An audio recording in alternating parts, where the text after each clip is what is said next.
رسول اللہ صلی اللہ علیہ وسلم نے ارشاد فرمایا کہ اللہ کی ذات اور صفات میں کبھی بھی کسی کو شریک نہ ٹھہرانا،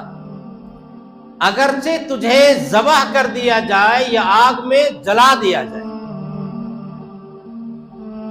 مطلب یہ ہوا کہ حالات جیسے بھی آ جائے، ساری دنیا شرک پر خوشی منانا شروع کر دے اور تمام اسباب اس کے پاس موجود ہو، پھر بھی ایک ایمان والے کا کمال یہ ہے کہ اپنے ایمان پہ وہ باقی رہے، اپنے ایمان کو بچا کر اللہ کے پاس چلا جائے۔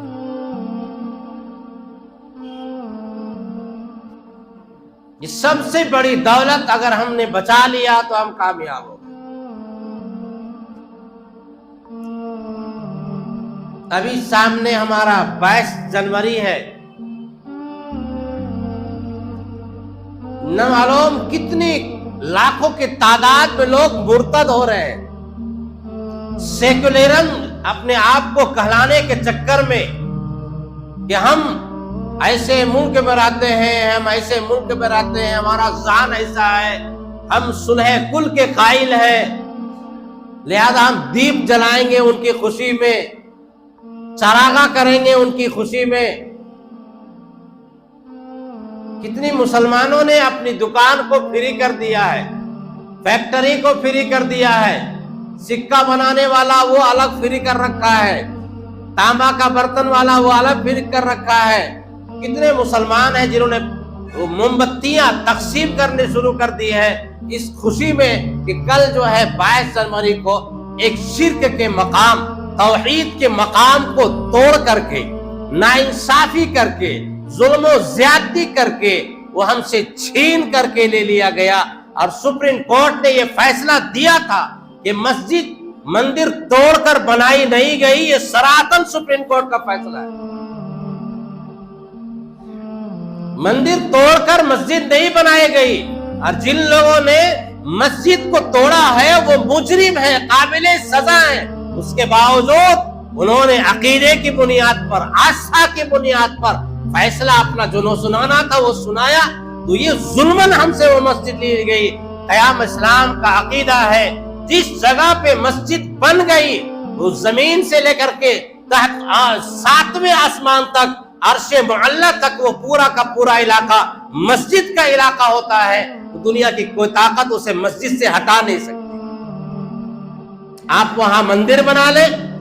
ناچ گان کر لے، آپ کو دنیا میں فمن شاء فلیؤمن ومن شاء فلیکفر اختیار تم کو دیا گیا ہے، تم ایمان لاؤ یا کفر کرو، فیصلہ تو آخرت میں ہوگا، لیکن دنیا میں تم نے جو کیا ہے وہ تمہارے اختیار میں تھا، قوت تمہارے پاس ہے، طاقت تمہارے پاس ہے، اقتدار تمہارے پاس ہے، حکومت تمہارے پاس ہے، تم جو چاہے کر لے رہے ہو، لیکن وہ مسجد ہے، تھی اور رہے گی قیامت تک۔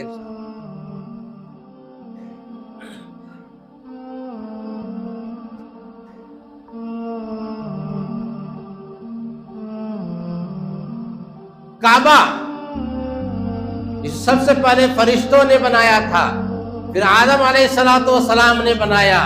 پھر طوفان نوح کے بعد اس کے نشانات مٹ گئے تھے، پھر ابراہیم علیہ السلام نے اپنے بیٹے اسماعیل علیہ السلام کے ساتھ مل کر کے اس کی تعمیر مکمل فرمائی۔ جبرائیل علیہ السلام بھی ساتھ ساتھ رہتے تھے، لیکن مرور زمانہ کی وجہ سے زمانہ آتا چلا گیا، اور پھر کعبے میں لوگوں نے 360 بت رکھ دیا۔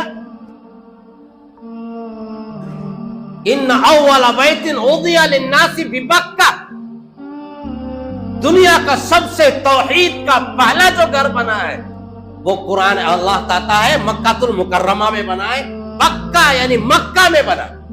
توحید کا، اللہ کی وحدانیت کا، اللہ کے ایک کو دنیا میں صدا بلند کرنے کا جو پہلا مکان بنا ہے وہ اللہ تبارک و تعالیٰ نے مکہ المکرمہ میں بنایا۔ ان اول بیت وضع للناس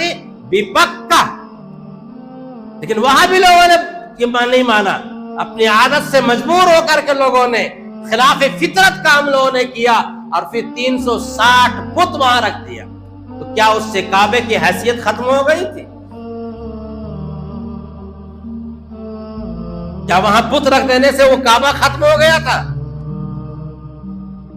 جب وہ کعبہ ختم نہیں ہوا تو ان کے مندر بنانے سے بھی ہماری مسجد ختم نہیں ہو جائے گی۔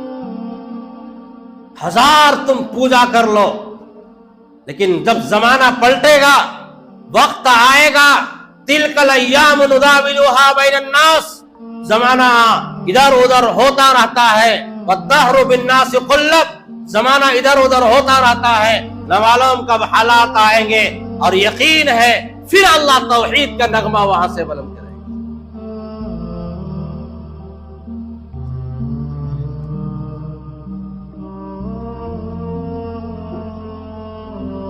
اسلام کی فطرت میں قدرت نے لچک دی ہے کہ اتنا ہی ابھرے گا جتنا اسے دباؤ۔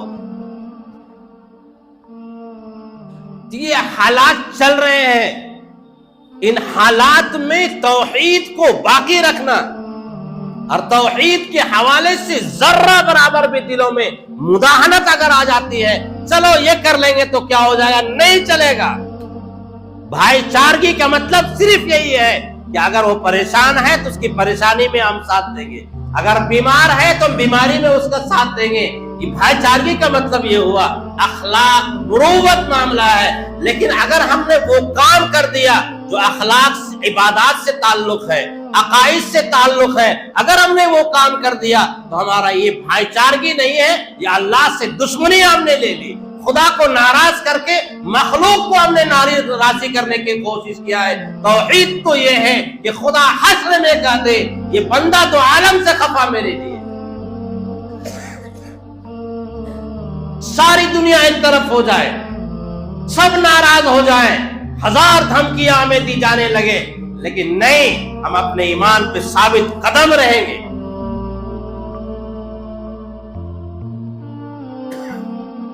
تو پہلی چیز نبی علیہ الصلوۃ والسلام نے جو ہمیں نصیحت فرمائی، لا تشرک باللہ وَإِن قُتِلْتَ وَحُرِّقْتَ، کسی اللہ کے ساتھ شریک نہ ٹھہرانا، اگرچہ تم کو ذبح کر دیا جائے، اگرچہ تم کو جلا دیا جائے۔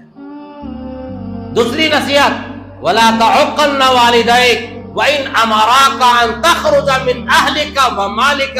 اپنے ماں باپ کی نافرمانی نہ کرنا، اگرچہ ماں باپ تم کو مجبور کرے، تم میرے خاندان کو چھوڑ کے نکل جاؤ، میری جائیداد چھوڑ کے نکل جاؤ، اس کے باوجود ماں باپ کے ساتھ کبھی بھی نافرمانی نہیں کی جائے گی، بدسلوکی نہیں کی جائے گی، گالی گلوچ نہیں کیا جائے گا، ناروا سلوک نہیں کیا جائے گا۔ گزشتہ جمعہ میں نے تفصیل سے اس کے بارے میں بتایا تھا۔ تیسری نصیحت، نبی علیہ الصلوۃ والسلام نے فرمایا، لا تترکن صلاۃ مکتوبۃ متعمدا، فرض نماز کو کبھی بھی جان بوجھ کے مت چھوڑنا، فرض نماز کو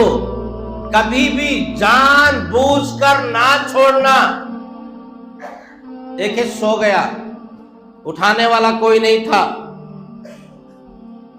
کبھی کبھی ذہن سے بات نکل گئی، وہ الگ چیز ہے، ہوش و حواس میں ہے، گپے مار رہا ہے، اذان کی صدائیں آ رہی ہے، حی علی الصلاۃ حی علی الفلاح، اللہ کی طرف سے پکارنے والا پکار رہا ہے کہ آؤ کامیابی کی طرف آ جاؤ،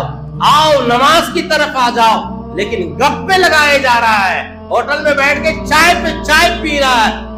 نہ، یہ ایمان کی علامت نہیں ہے۔ اگر ایمان تمہارے اندر موجود ہوگا، اگر تم کامیاب ہونا چاہتے ہو، قد افلح المؤمنون الذين هم في صلاتهم خاشعون والذين هم عن اللغو معرضون والذين هم للزكاة فاعلون والذين هم لأماناتهم وعهدهم راعون إلا على أزواجهم أو ما ملكت أيمانهم فإنهم غير ملومين فمن ابتغى وراء ذلك فأولئك هم العادون والذين هم لأماناتهم وعهدهم راعون۔ قرآن کہتا ہے کامیاب ہے وہ ایمان والے، کامیاب ہے وہ ایمان والے جو اپنی نمازوں میں خوشبو پیدا کرنے والے ہیں۔